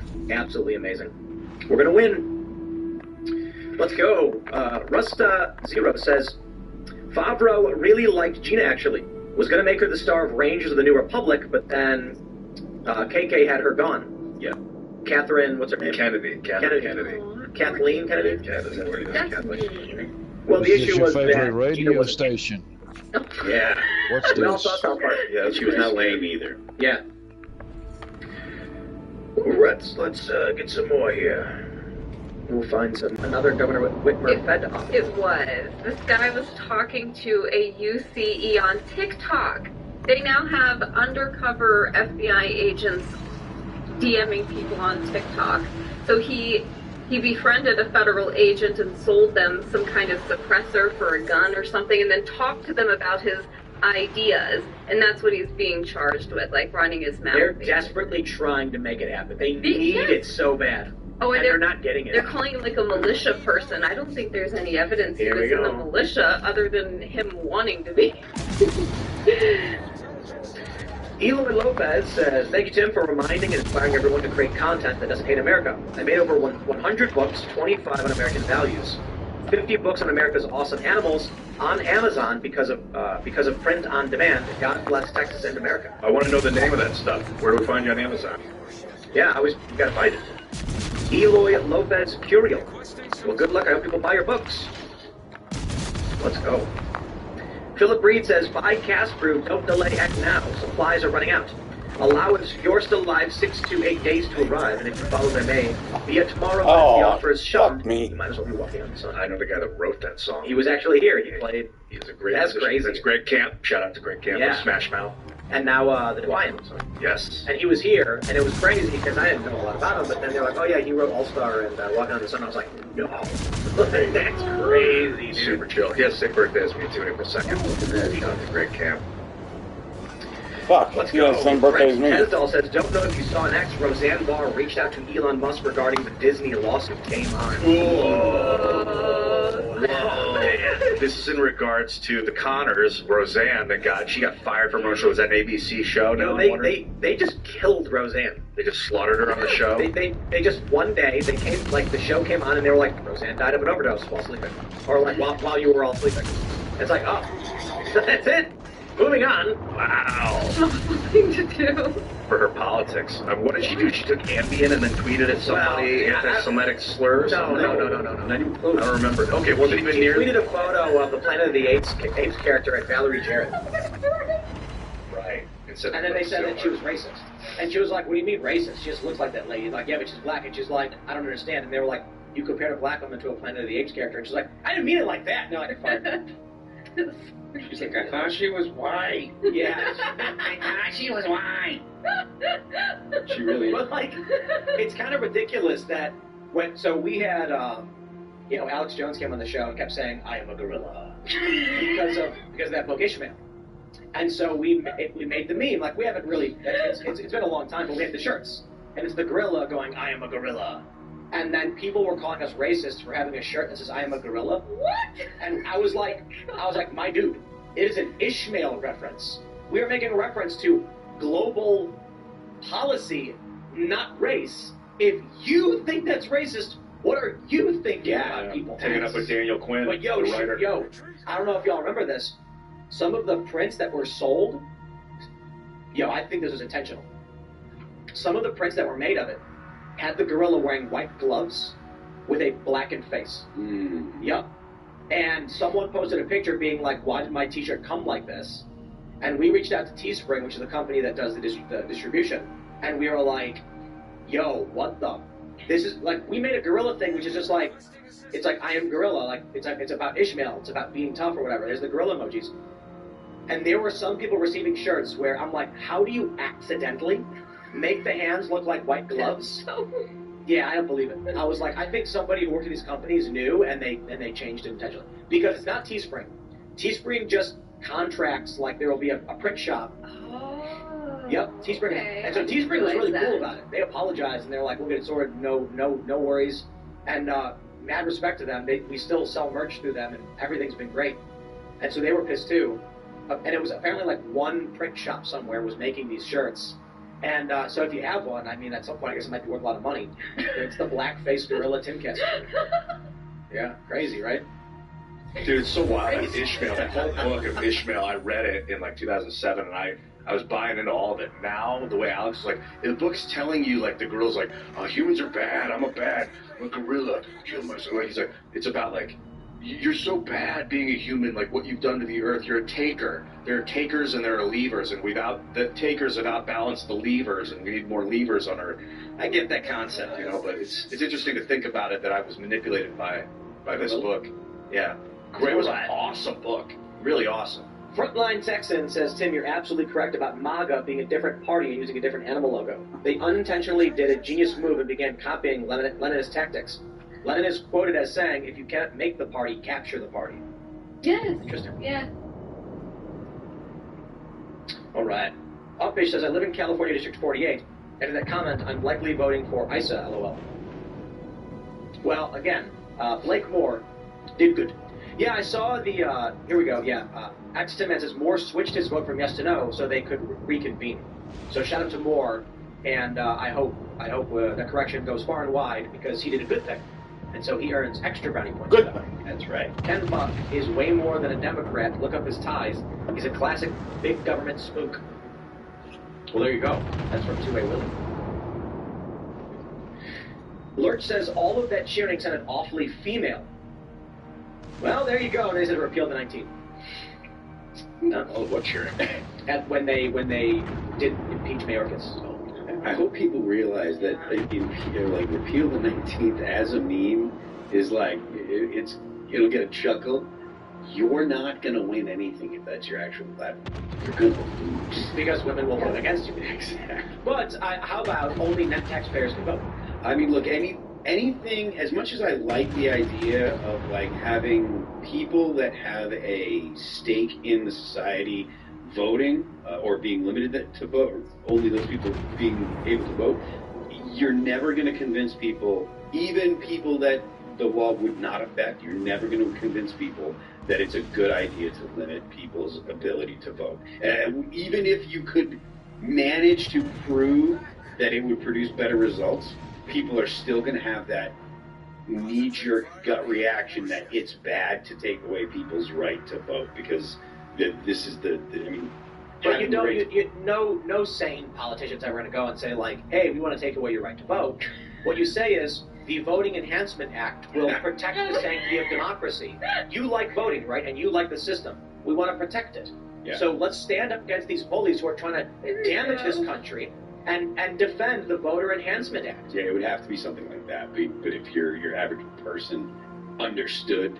Oh, I love that meme. Have you seen that meme where it's like a politician, they're like, I'd like to propose the Free Sodas for All Act. Will you pass it? Yes. Yay, it's passed. Person goes, now where's my free soda? Free soda? This bill bans owning a dog. It's real close. Yeah.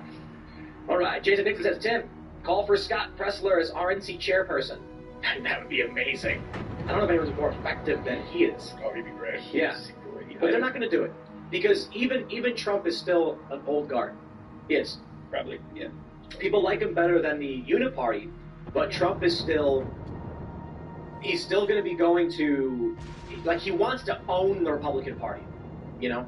So there are loyalists in the Republican Party who are agreeing with him, but if we really want a MAGA replacement, I got to be honest, that's beyond the Trump era. That's like, yeah, that's 2032. You know? That's a Vivek Ramaswamy. Starts firing people. What Trump did was capture an emotion that is kind of going on in America, but he doesn't know why or how. He just knows that he did. Everything with Trump is gut instinct. He has absolutely no idea what he's doing. He's going by gut, and it just so happens that he's got a great gut instinct. Linda Welker says, Blake Moore of Utah changed vote to no for procedural reason. He is not against impeachment. He keeps it open until next week. And I wanted to read that one just to make sure we can hammer it as much as possible because I don't want anyone negatively impacted because of a contextual error on our part. So shout out to Blake Moore for doing the good work. And he gets double points. Everyone who voted no, who voted yes to impeach Mayorkas, that's good. He changed his vote to help keep it alive after the Republicans were betrayed. Then he gets 2 brownie points out of 1. Good stuff. I gotta say though, if the votes tie, you should be able to do it again next week. You shouldn't have to lose to do it again. A tie is. Yeah, I don't know how that works though. Like I don't know why that procedural reason was, you know. I don't know. Yeah, but I'm glad he did it. So shout out. Let's go. Maxaw says we lift the ban, the boycott, when they apologize and meet the demands of workers threatening to go on strike. I don't know. What's he talking about? Bud Light. Anheuser-Busch. Oh, yes, okay, that's it. Yep. Let's see what we got. 2A Willie says, you can tell that the Trump family knows the Budweiser people. Go back and watch Don Jr. stuff. We do need to get them to apologize. IBL every day before. Drop Bud Light before. I don't think there's going to be any apology coming forward. I understand that that's what people want, but it is already a cold topic now at this point. It's been too long since it happened. It started in June? Yeah, I don't see how. I'm telling you, come April, when the year-to-year wraparound in sales hits, you think so? They're going to start reporting. No, they're going to report a 1% increase in sales. Yeah. And then they're going to Bud Light will declare victory. Bud Light does not have the moral convictions you guys have. They don't care. They want to win in the press. And they will get all of their allies in the corporate media to announce the boycott has failed. Bud Light sales are recovering. And of course, the numbers won't actually be there. It's just going to be that come June, when it's year-over-year sales, despite the fact they're down 30%, it will normalize. And if they sell one more beer, now it's up. And then everyone in the corporate press is going to say,